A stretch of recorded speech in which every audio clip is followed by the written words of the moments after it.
Kami semua bisa dengan tenang. Terima kasih Tuhan Yesus. Anak-anak, materi apa yang kita pelajari pada pertemuan sebelumnya? Teks deskripsi. Tentang teks Deskripsi.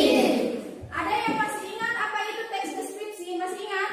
Ya, teks yang menggambarkan suatu peristiwa atau suatu objek secara terperinci sehingga kita dapat ikut merasakan apa yang digambarkan dalam teks tersebut. Teks deskripsi itu adalah teks yang menggambarkan, menjelaskan, menguraikan suatu peristiwa atau suatu objek dengan jelas sehingga ketika kita baca teks itu kita dapat ikut merasakan apa yang digambarkan oleh penulis dalam teks tersebut. Baiklah anak-anak, ini kita akan masuk pada pembelajaran yang baru tentang teks cerita fantasi.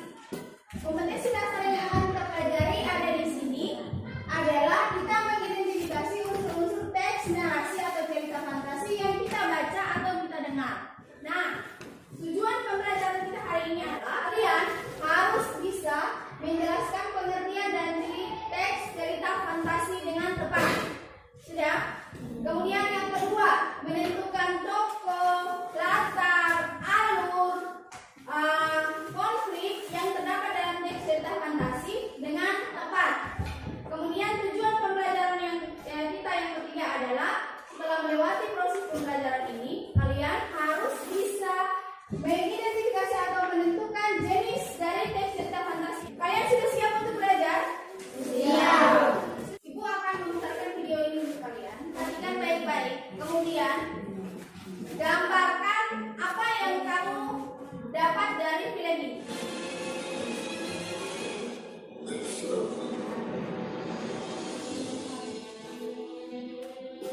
These are dark times, let us know tonight. Our world has faced no greater threat. Video yang tadi kamu tonton itu judulnya apa? Harry Potter. Apa yang kira-kira dapat kamu gambarkan dari video yang diputarkan tadi?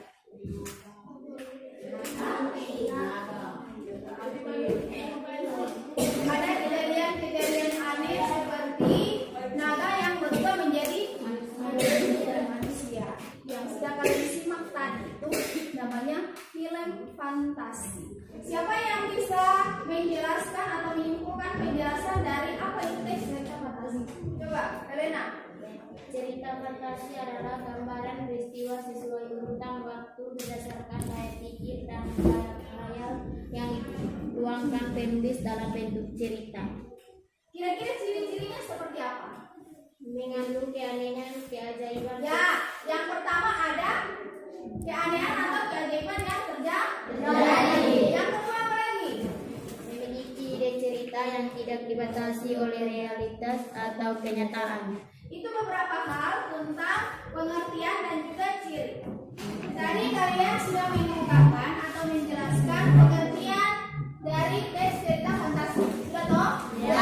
Kalian juga sudah mengungkapkan kira-kira ciri-ciri dari teks cerita fantasi yang kalian ketahui ketika kalian menonton film tadi. Seperti apa sudah dijelaskan. Tugas kalian sekarang buka bahan ajar yang ada di hadapan kalian yang sudah ibu bagikan. Kemudian cari sebanyak mungkin informasi tentang unsur-unsur apa saja yang terdapat dalam teks cerita fantasi. Kemudian cari juga tentang jenis dari cerita fantasi. Sudah ketemu? Ya. Dengar, setelah mengetahui apa itu tokoh, apa itu tema, apa itu latar, apa itu alur dari hasil mengumpulkan informasi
teman-teman. Selamat siang. Selamat siang. Terima kasih atas waktu dan kesempatan yang diberikan pada kami untuk menyampaikan hasil diskusi kami kelompok 1. Judul cerita kekuatan individu Nagata. Tokoh utama Nagata, tokoh tambahan pasukan Nagata, Dewi Kabut, serigala, pasukan siluman, serigala, semut, rakyat, para tikus, seluruh panglima. Tepuk tangan untuk kelompok 1 karena sudah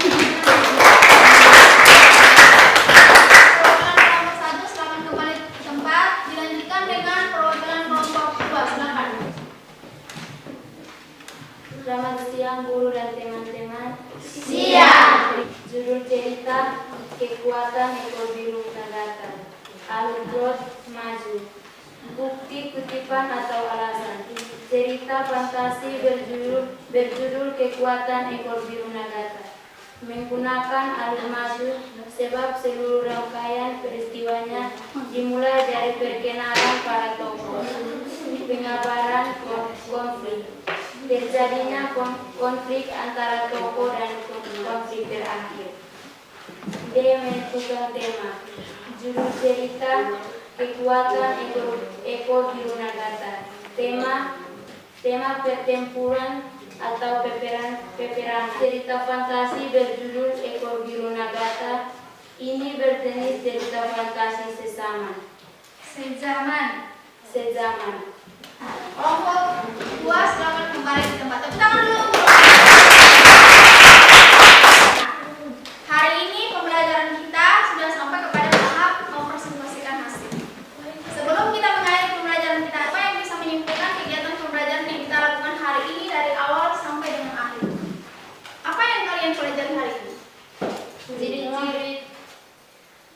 Ciri-ciri teks cerita fantasi. Ciri-ciri tadi apa saja? Mengandung keanehan, keajaiban, dan kemisteriusan. Mengandung keanehan, keajaiban, dan kemisteriusan. Apa lagi? Memiliki ide cerita yang tidak dibatasi oleh realitas atau kenyataan. Untuk ciri-ciri, kalau untuk unsur ada berapa? Ada unsur intrinsik dan unsur ekstrinsik. Kalau unsur intrinsik apa saja? Yang pertama, Tema, tokoh, latar, sudut pandang, alur, amanat, dan konflik. kemudian kalau unsur ekstrinsik ada berapa? Tiga. Yang pertama, bahasa yang digunakan dalam cerita fantasi. Yang kedua apa? Latar belakang pengarang. Latar belakang pengarang. Kemudian yang ketiga, Nilai-nilai yang terkandung dalam cerita fantasi. ya, nilai-nilai yang terkandung dalam cerita fantasi. Oke anak-anak, pembelajaran kita hari ini cukup sampai di sini. Sudah? Hari ini apa yang sudah kita pelajari? Ibu harap dapat kalian pelajari lebih banyak lagi di rumah. Nanti pada pertemuan selanjutnya dengan baik-baik di sini kita akan belajar tentang menceritakan kembali isi cerita fantasi. Ya. Baik anak-anak, pembelajaran kita hari ini cukup sampai di sini. Terima kasih karena kalian sudah berpartisipasi dengan baik dalam pembelajaran kita untuk teks cerita fantasi pada pertemuan yang pertama. Semoga apa yang kalian pelajari hari ini dapat bermanfaat untuk kalian. Dan ingat sekali lagi, kalau di rumah ingat belajar. Untuk menutup kegiatan pembelajaran kita hari ini, satu orang memimpin doa. Sebelum kita mengakhiri pelajaran kita, mari kita dan membangkitkan doa. Terima kasih Tuhan karena Engkau sudah memimpin kami dari pelajaran pertama sampai dengan akhir. Baik, terima kasih sudah memimpin kita dalam doa. Baik anak.